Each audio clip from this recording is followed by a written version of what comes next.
Gardens. Today I'm wondering, what is a scientist? Is it someone in a lab coat using an expensive microscope? Or someone experimenting with fancy test tubes? Or is it wizards and witches with bubbly formulas and smoky chemicals? No, you are already a scientist because you are doing the one thing that makes a scientist a scientist. You ask questions. I wonder how this car works. I wonder what will happen if I drop this egg. Oh, why is the sky blue? There's only one difference between you and the scientists that are sending astronauts to the moon and trying to cure COVID-19. And that is that they are following a very special scientific roadmap. Would you like to see the map? There are 6 steps on this map. 1, 2, 3, 4, 5, 6. And this is what it looks like.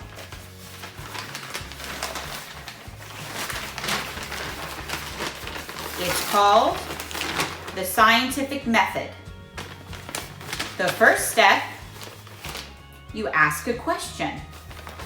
The second step, you do some research. The third step, you make a hypothesis. That's just a fancy word for making a guess.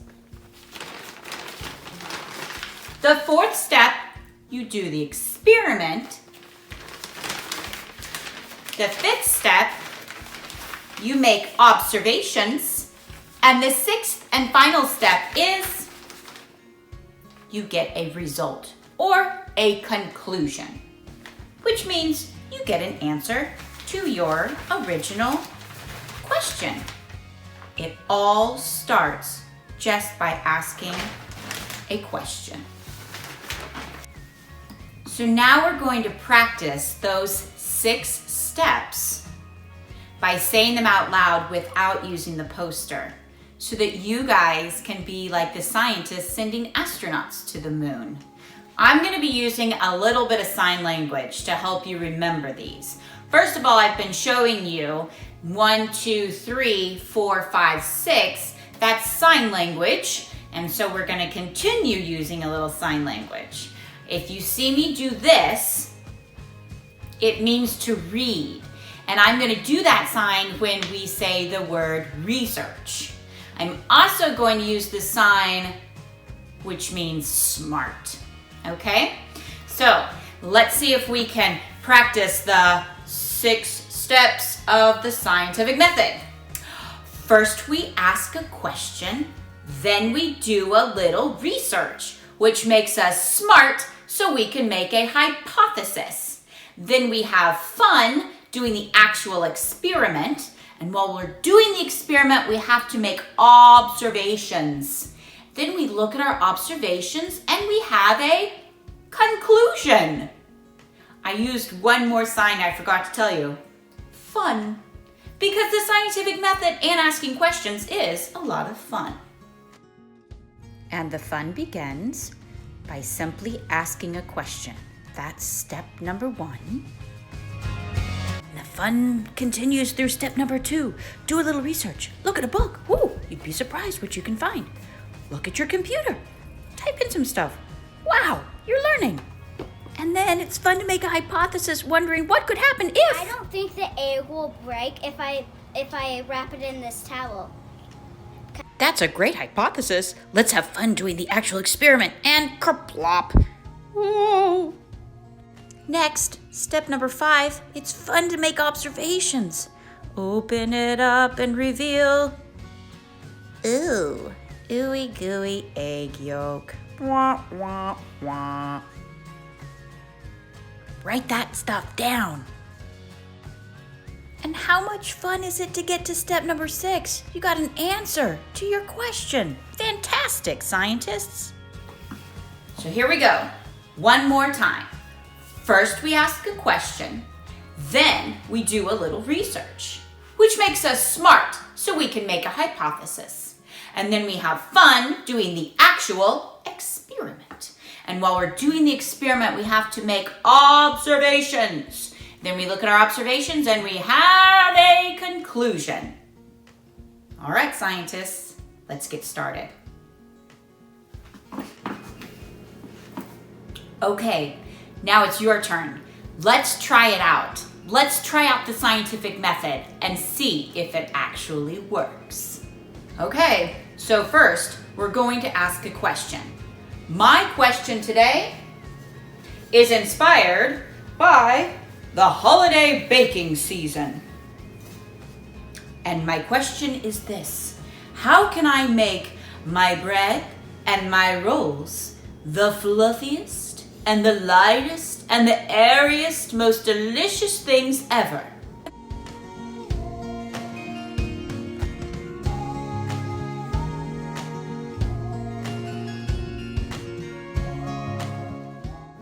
See, I told you scientists don't always wear lab coats. This one's wearing an apron because baking and cooking is a science.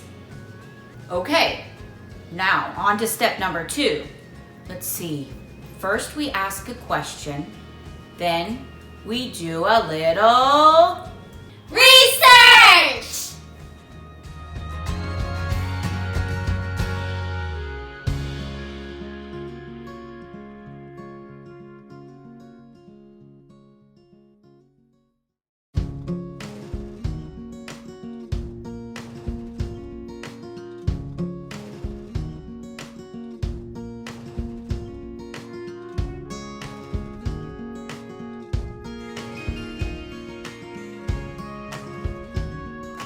One thing I noticed during my research is that all the recipes for breads and rolls contained one special ingredient.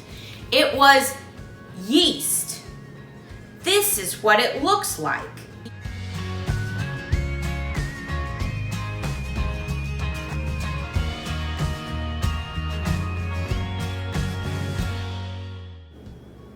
I bought this at the grocery store from the baking aisle. Doesn't cost very much and it comes in a small little packet. What's so special about yeast and why is it in all of my recipes for breads and rolls? Time to do a little more research.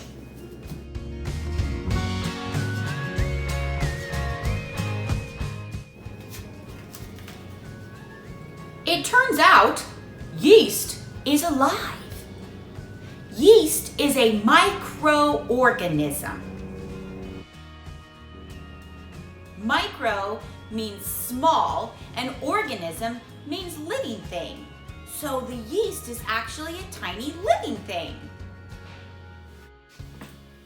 That's right, we're putting something living inside of our bread and roll recipes.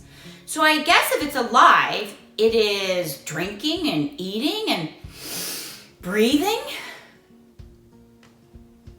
But as I take a good look at my yeast, it sure doesn't look like it's eating or drinking or breathing. To me, it looks like that yeast is sound asleep.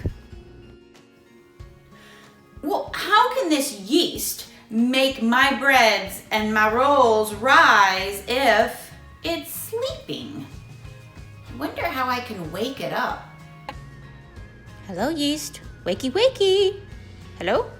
Anybody there? Time to wake up, yeast. I better do a little more research.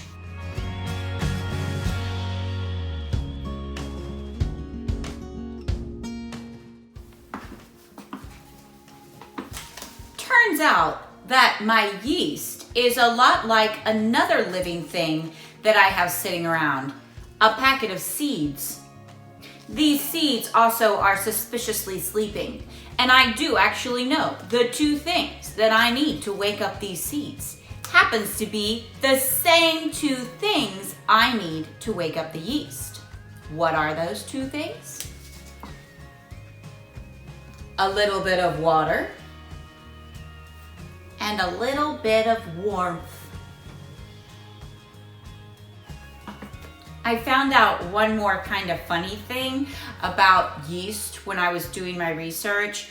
I found out that its favorite food is maybe some of your favorite food too, sugar.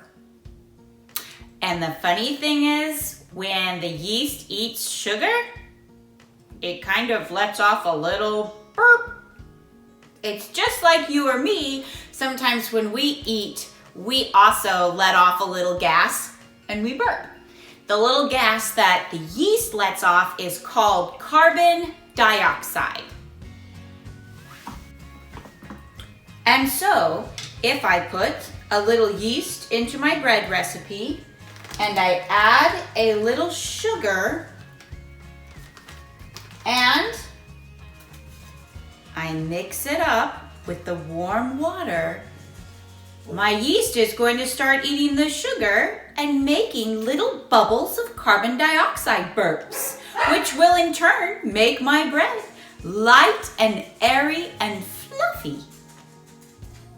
Whew, that was a lot of research. We learned that yeast is alive, it needs water and warmth to wake it up, and its favorite food is sugar. And when it eats it, it burps a little gas called carbon dioxide. Finally, we can move on to step number 3. First, we ask a question, then we do a little research, which makes us smart so we can make a hypothesis! Before making my hypothesis, I like to go back to step number 1 and remember what my question was. I wanted to know how I can make my bread the fluffiest. After all my research, I think that adding a little sugar to my recipe will make my bread fluffiest because it'll give the yeast something to eat that will make it burp out carbon dioxide that will make bubbles, which will make my bread fluffy. Yay! We made it to the fun part. Step number 4. First we ask a question, then we do a little research, which makes us smart so we can make a hypothesis. Then we have fun doing the actual experiment!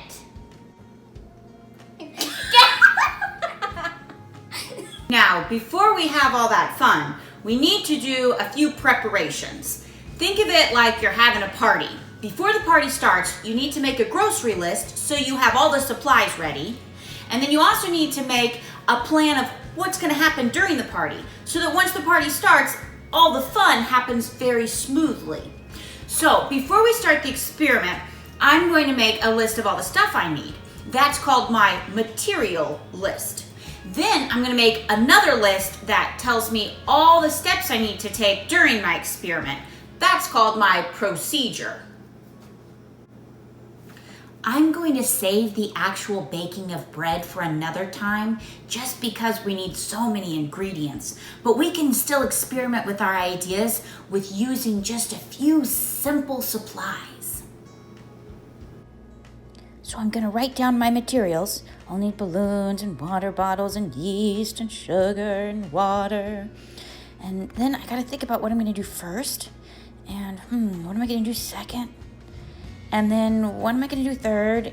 And what am I going to do after I label those bottles? I'm going to pour half of that. Yep, got that. Okay. Now I'm going to do, right, add that sugar. Can't forget that. And step number 4, got it. Okay. Time to gather those materials that I had just written down. Makes it so easy having a list. Get some water. Got my yeast, got my bottles, got my balloons. Oh, can't forget, gotta heat up that water. Water and warmth. I remember, I researched. Perfect. Okay, now it's time to start the fun. I have my materials, my water that I microwaved so it's warm, my yeast packet, 2 empty bottles, a Sharpie for labeling, a teaspoon, some sugar, and 2 balloons. Just wait, you'll understand why I have balloons in a second. So now, my materials are ready, let's follow the procedure. Step number 1, heat the water. I did that. Step number 2, add the yeast.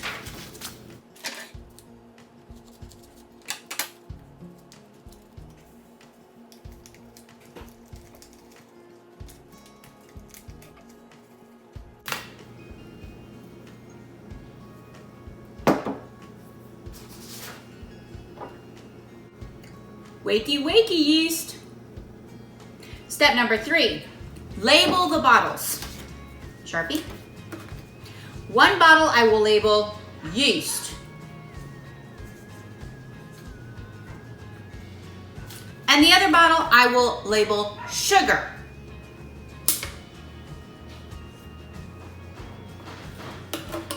All right, it says step number 4, pour half of the yeast into the bottle labeled yeast. Okay, yeast, going to pour half of this.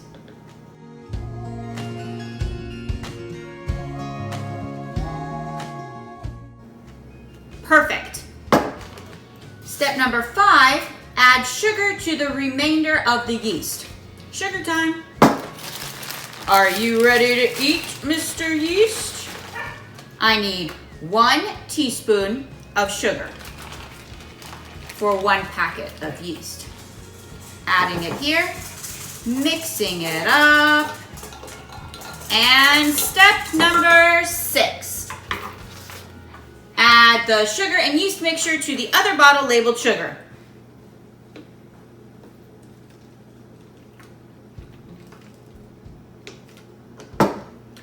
Step number 7 and final step, attach balloons to the top of the bottle.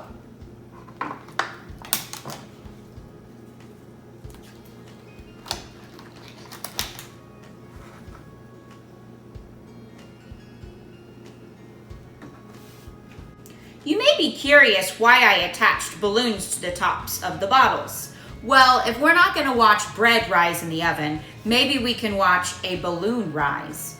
After all, the yeast will be eating the sugar and letting off little burps of carbon dioxide gas, and so it will be filling the balloon. I think we're going to wait and we're going to watch. Okay, now we're ready for step number 5. First we asked a question, then we did a little research, which made us smart so we could make a hypothesis. Then we had fun doing the actual experiment. And while we're doing the experiment, we have to make observations! Making observations means looking, but also recording. You need to draw pictures or write words or make a chart. Any way that you can put down on paper what's happening, what are you seeing during your experiment. That's because we tend to forget things pretty easily. And I would hate for another scientist to come along and ask me about my sugar and yeast experiment, and all I can say is, I don't know. Instead, I can get out my observations and I can show it to them. I decided to use a simple chart. I just drew a rectangle and then I divided it into 4 parts. I'm going to have 2 columns and 2 rows. Over the first column, I wrote yeast, which represents the bottle that will just have yeast. And over the other column, I wrote sugar, which represents the bottle that will have yeast and sugar in it. And then I came over here and I decided the first row should be labeled 30 minutes, meaning what will they look like after 30 minutes? And the second row is labeled 1 hour, meaning what will the bottles look like after 1 hour? I'll just draw pictures. Here's what they look like right now at the beginning of the experiment. Not much to see here. I've got 30 minutes till I make my first observations. Oh, what am I gonna do with my time?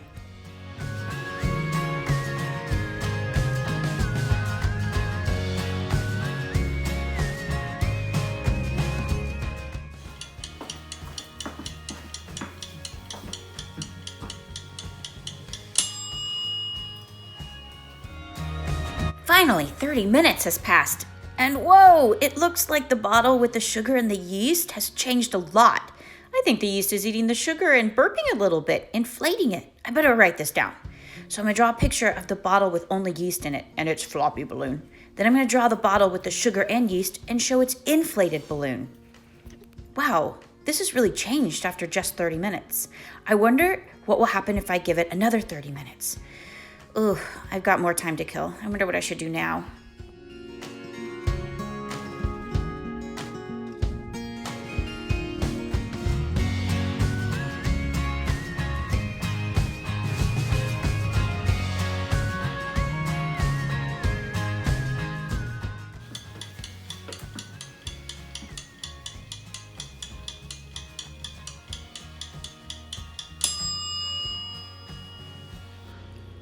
Whoa!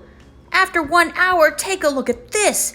The yeast has been eating so much sugar, it's really inflated the balloon with the carbon dioxide. Wow, I better write this down. So I'm going to draw another bottle showing the yeast balloon, which is still floppy, and the bottle with the yeast and the sugar, which has inflated immensely. Congratulations, we're on our final step. First, we asked a question. Then we did a little research, which made us smart so we could make a hypothesis. Then we had fun doing the actual experiment. While we were doing the experiment, we made observations. And now we can look at those observations and we have a conclusion! A conclusion is simply an answer to our question. Wait, question? That was so many steps ago. What was my question again? I wanted to know how I can make my bread the fluffiest. Oh yeah. So let's take a look at the observations that I recorded. It looks like after 30 minutes, the balloon that was filled with only yeast looked pretty floppy. And the balloon that was filled with yeast and sugar looked slightly inflated with carbon dioxide. And then after a whole hour, it looks like the bottle with just yeast in it was still floppy. But the bottle that had the sugar and the yeast in it was a fully inflated balloon. Sugar. And so, in conclusion, the way to make my breads and rolls fluffiest is to add sugar to the recipe. I found an answer to my question. And all of this talk about bread and rolls is starting to make me hungry. So, this time, I'm gonna really bake the bread. Enough of all these balloons and yeast. See you later, scientists. Well, congratulations, scientists. You just mastered the 6 steps of the scientific method. We asked a question, we got an answer. You can do this with any of your questions, with any of these. How does a car work? Ooh, I wonder what will happen if I drop this egg from up here. And again, why is the sky blue? Now, is it easy to get an answer in just 30 minutes like we did during the show? No. Think about the scientists who are trying to discover what made the dinosaurs extinct. They've been doing these 6 steps forever. What about the scientists trying to find the vaccine for COVID-19? They are doing these 6 steps over and over and over. Now, does it mean they're failing because they're not getting a conclusion? No. It means that they're learning something new every time that they do the 6 steps. Then they do them again and again and again. They don't always get a perfect conclusion, and neither will you. But you will always learn something. And if you make sure you write down your observations, that means that somebody else can do your experiment and learn something more. And learn something more and learn something more until we get a perfect conclusion like we did today. Learning simply to add sugar will make fluffy rolls. So, never stop asking questions. And maybe by the time you're watching this video, the scientists who are trying to make that vaccine will have done so. My challenge for you today is to go out there and start asking questions. Big questions, small questions, it doesn't matter. You have a roadmap now to get an answer. Let's remember the roadmap. First, we ask a question! Then we do a little research! Which makes us smart so we can make a hypothesis! Then we have fun doing the actual experiment. And while we're doing the experiment, we have to make observations. Then we look at our observations and we have a conclusion. So go out there and have fun and never stop asking questions. You guys, I tried out the scientific method on something that wasn't sciencey, and it works just as well. I used it to ask the question, how could I make my 8-year-old daughter enjoy her distance learning on her Chromebook a little bit more? Because it sure makes her grumpy. And when she's grumpy, everybody in the house is grumpy. Big sister is grumpy. Mama is grumpy. The dog is grumpy. Even the cat is grumpy. So, first, I asked the question, how can I make Zooming for my 8-year-old more enjoyable? So I did a little research, and I started thinking about things that bring her happiness. I know that warm, cozy things make her happy, pretty stuff makes her happy, her friends make her happy. And so, I made a hypothesis. If I surround her with those things that she loves, maybe her Zooming will be more enjoyable. So, I did a little experiment. I gathered a few supplies, a cozy blanket, some pretty flowers, and a friend. And then I did the experiment.